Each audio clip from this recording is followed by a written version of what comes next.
Good morning.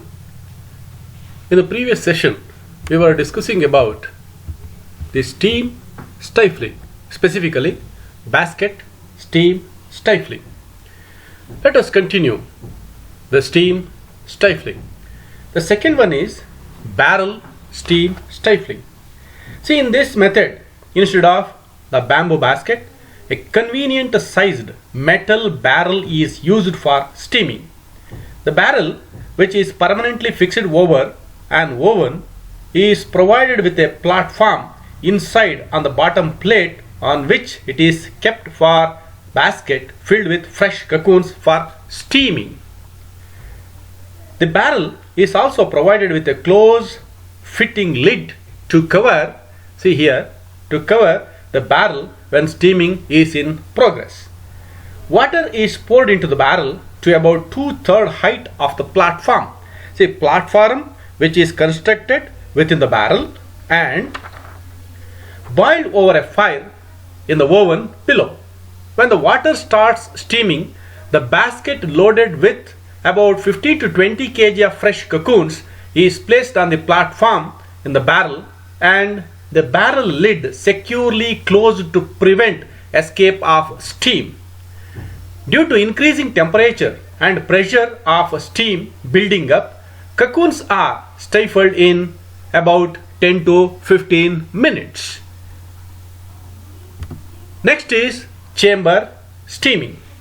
In a large reeling organization, specially designed large size chambers are used for stifling the cocoons. These chambers are provided with steam pipes which are connected to the steam boiler somewhere within the organization or reeling units. In some type of chambers, shelves for keeping the fresh cocoons are permanently fixed, while in certain other types the chambers are provided with movable shelves on the wheels. The trays filled with fresh cocoons are placed in the shelves, and after closing the chamber door, the steam under pressure is let into the chamber. After about 15 to 20 minutes, the steam supply is shut off, the chamber door opened, and the cocoon trays removed for airing. The next load of fresh cocoon trays will be kept in the vacated shelves in the chamber and the steaming process repeated.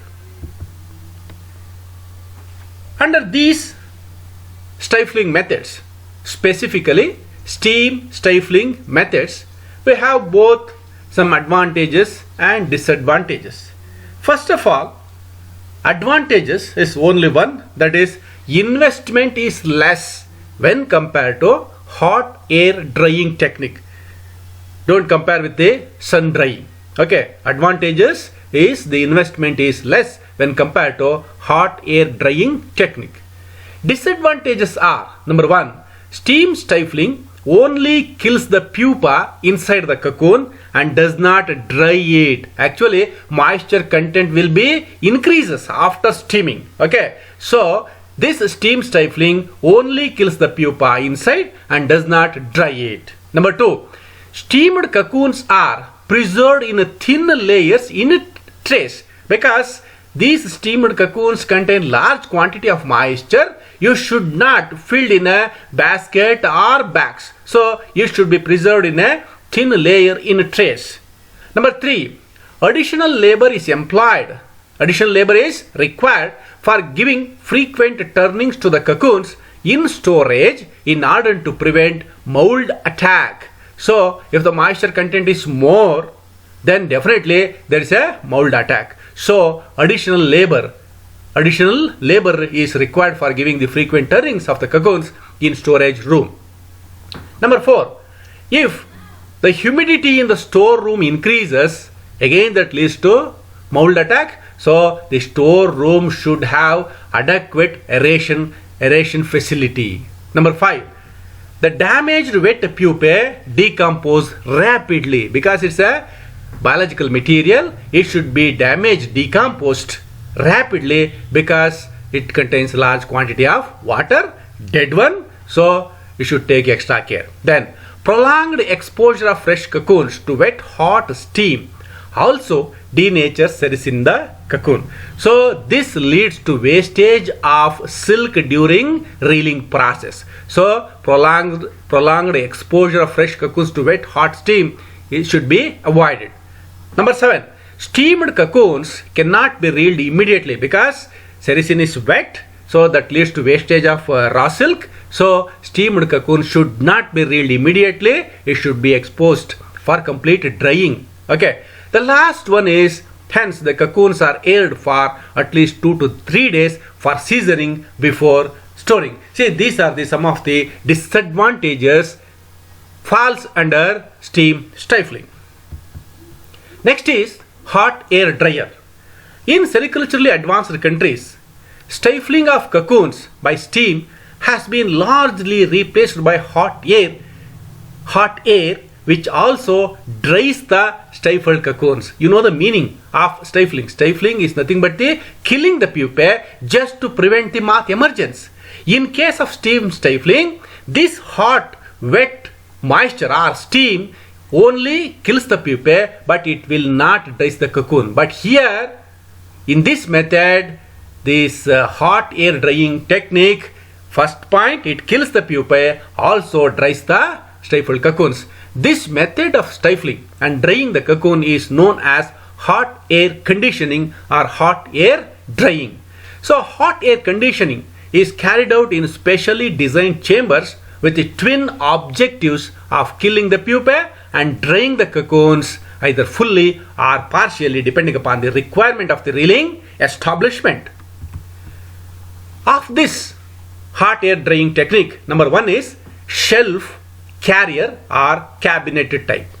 See, shelf, carrier or cabinet type. In this method, drying performs the drying operation in the chamber which has shelf carrier with many trays. The cocoons are dried by flow of hot air current. These types of dryers are very much convenient for small reeling establishments, cocoon testing laboratories, educational institutions and research institute. So this is not at all ideal for large scale reeling establishments or filatures. So it has its own limitations. Of course, it does both killing the pupa as well as drying a cocoon. It's a good technique, but this type is not sufficient for large reeling establishments. So for large reeling establishment, a conveyor type is very important one. See, this appears to be a large truck. This is the input area and this is the output area. This is hot air drying, a hot air generating machine. Okay, so here there are different conveyor belts. See, here you can observe in this picture there are actually 8 conveyor belts. See, this is the cocoon feeder point. So cocoon enters here, then it moves. The temperature is high, then gradually comes down. So by step by step, hot air dry, that is cocoons are exposed to hot air. So gradually it dries and kills. See, in case of a motor dryer, there are 8 conveyor platforms, belts, one in each chamber, arranged one above the other or one below the other in a zigzag fashion.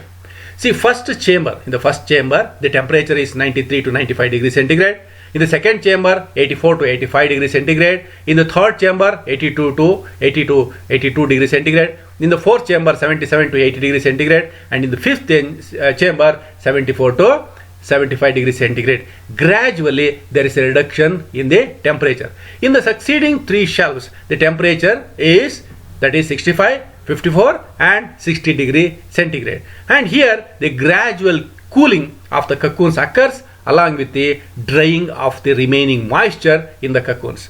See, the total time taken for the whole process from charge to discharge. Charging is nothing but the feeding the fresh cocoons. Discharge is nothing but the output of completely stifled cocoons. Also, you can set the speed of the conveyor belts depending upon the quality of the cocoon. If the quality of cocoon is high, then you can reduce the speed of the platform or conveyor belts.